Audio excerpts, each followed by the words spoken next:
have a dev diary from Control Resonance. Oh, brother, I can't wait to get my hands on this game, bro.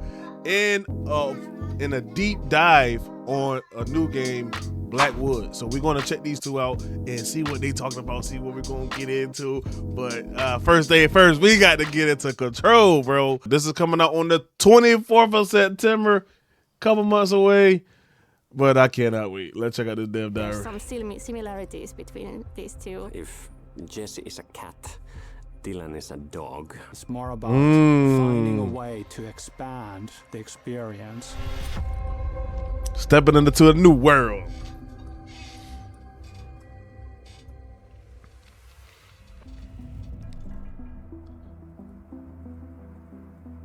When we were concepting Control for the first time, one of the key statements that we had together with Sam was that it is a game that is not about the single protagonist. It is about the world.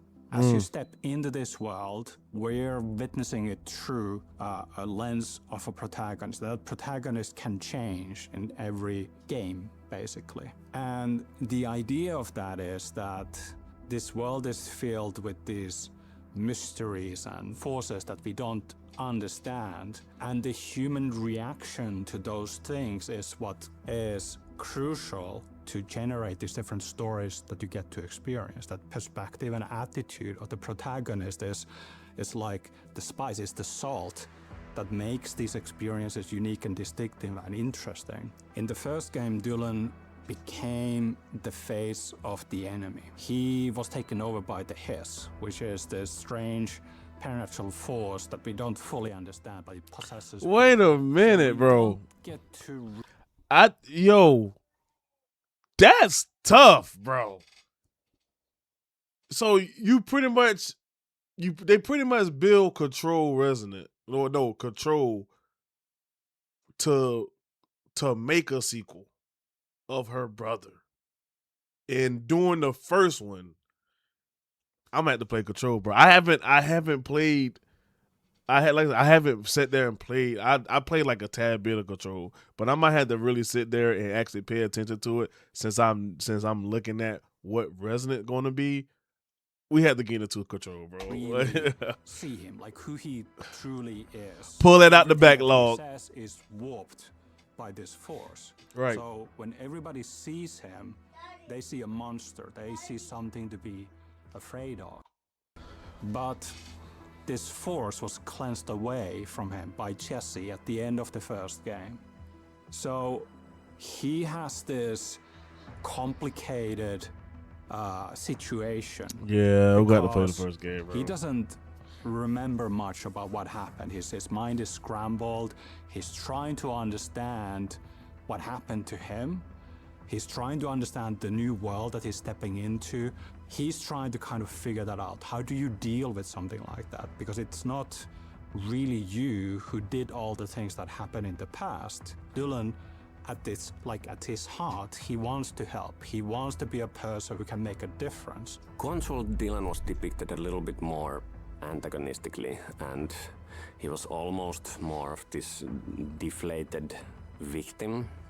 And now, in the story of Control Resonant, when he's rising to the occasion and becomes this determined hero with some resolve, we really had to make sure that that is also, you can read that in his physical appearance as well. So we've been trying to find a more heroic and protagonistic look. This game has by far the deepest customization options for the main character than basically in any credit game combined so far.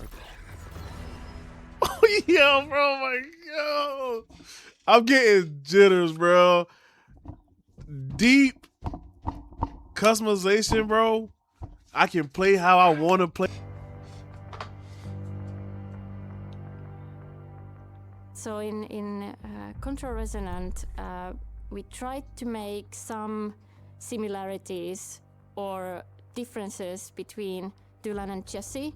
For example, Jesse has levitation, which looks very smooth and sometimes elegant, like how she does it. But then for Dylan, all these abilities are more harder to do.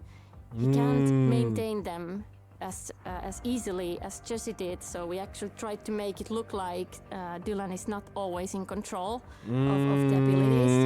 And then when they are idling, Jessie is doing this motion in her idols, which we also then made Dylan do, so that there's some similarities between these two. We have been jokingly saying that if Jessie is a cat, Dylan is a dog. So from this laser-focused boss lady that is Jessie, we go into this little bit more impulsive fiilispelaaja as a Dylan, this sort of expressive person who wears their heart on their sleeve. And this same ethos then actually translates even into music direction. So in Control we had more these electronic droney soundscapes.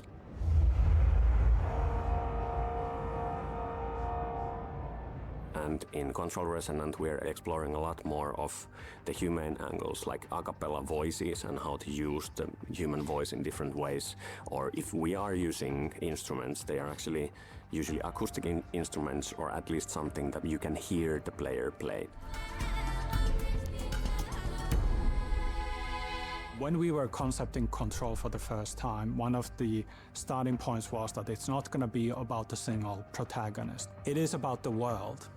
And as we keep expanding that world, one way that we're going to tap into is to use different protagonists to give a different perspective upon that. And with the first Control game, it was all about Jessie discovering the oldest house.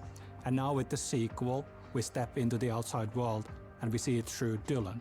It allows us to expand the world and also find a fresh new take through a new protagonist that might have a different feel, a different attitude about how they see it and experience it. Having said that, what's really important to us is that it all feels connected. The characters know each other, they have a sense of a shared fate and so on. So there's a continuity to it.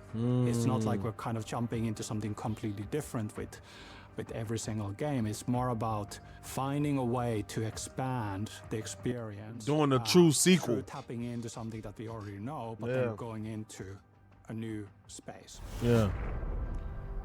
I'm not mad at that at all, bro. Control is definitely shaping up to be it's going to be a good playthrough for sure. We're going to have to play Control and really pay attention to like the story aspect of it. I think I want to do that. Now I think I might just do that before this come out. But this right here is definitely I cannot wait for this. Now, this is Blackwood official gameplay deep dive trailer. Work in progress, Bill. I want to check this out, see what they cooking up. What the fuck? Go! Take cover! Get down! Save the lecture till we're out of here.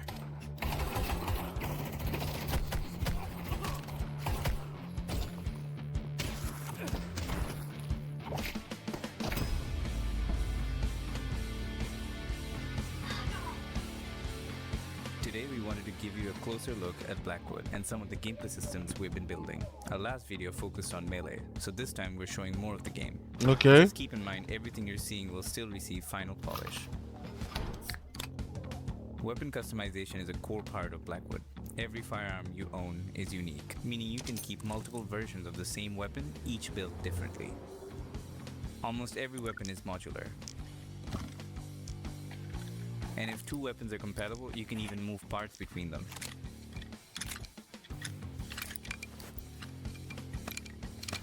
Okay. Also, these come from the black market, where you'll also find military variants, illegal modifications, untraceable ammunitions, and even damaged weapons you can rebuild, strip for parts, or sell. Civilian weapons, on the other hand, Clean are cash, purchased dirty online. cash. Since every weapon is its own item, you can keep an entire collection. Down in the basement, you can display your favorites, organize different builds, and prepare your loadout before the next mission. Blackwood also has 2 separate economies. Your DVD store earns clean money for expanding the business, buying outfits, stocking DVDs, and purchasing civilian weapons. Contracts pay dirty money, giving you access to everything that happens underground. Between missions, Anton returns home, where you can relax for a bit, listen to music, or get some sleep. Done for today. Resting Okay. advances the story and saves your progress. As the story progresses, new missions and gameplay features unlock naturally. Main missions can be replayed at any time, while side missions return with different modifiers like tougher enemies, weapon restrictions, or time limits. Combat is built around commitment. Health is divided into stages, so you can't simply heal back completely after every fight. Takedowns restore some health, rewarding players who know when it's worth getting in close.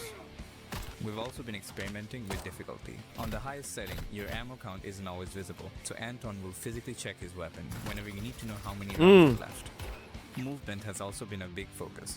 The faster you're moving, the further Anton dives, letting you reach cover, avoid incoming fire, or launch straight into combat. If you aim during a dive, time briefly slows, giving you a chance to line up your shots before landing.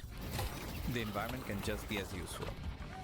You can throw objects, kick them into enemies, or use them to create openings and keep fights dynamic.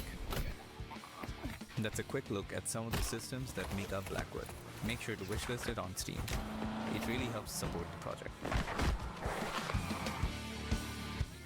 Okay. Okay. Guys, this summer 2026. Interesting. This game look good. It's slightly giving me Samsung. It's slightly giving me that, because that wasn't like a full game, but it's that more of that greediness of that underground type of tone deal. But you having a DVD store and doing the underground stuff, that is cool. This game has a lot for us to do, and that actually is interesting, bro.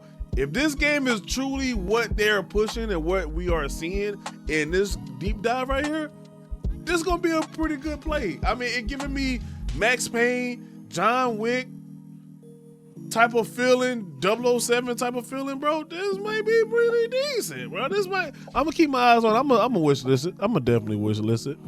But yeah, keep your eyes on Blackwood, guys. This might be a gem. This might be a gem.